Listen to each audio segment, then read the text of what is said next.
પણ અંધેરી નગરીના ગંડુ રાજાની મિટિંગ ગાંધીનગરમાં મળી અને ગંડુ રાજાએ નક્કી કર્યું કે હવે જે ગિરનારના પગથિયા ચડે અને ઉતરે એનું રજીસ્ટ્રેશન કરશું એટલે સિંહ નહીં ખાઈ જાય. એવું કોઈ તો ગંડુ રાજાને પૂછો કે અમે રજીસ્ટ્રેશન કરીને પગથિયા ચડીએ એમાં સિંહને શું લેવા દેવા?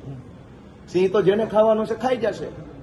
તો સિંહ માનવ ઉપર એટેક કરે છે, એનું લાંબા ગાળાનું કોઈ સોલ્યુશન લાવવાના બદલે હવે યાત્રાળુઓને હેરાન કરવાનો રસ્તો ખોલ્યો કે જે ગિરનારના દાતારના પગથિયા ચડશે અને સહી ને નામ ને બાપાનું નામ, ક્યાં જન્મ ને ક્યાં લગ્ન કર્યા, બધી ડિટેલ લેશે. હવે ચડી જા, હું ડિટેલ લખાઈને પગથિયા ચડીશ તો સિંહ નહીં ખાય.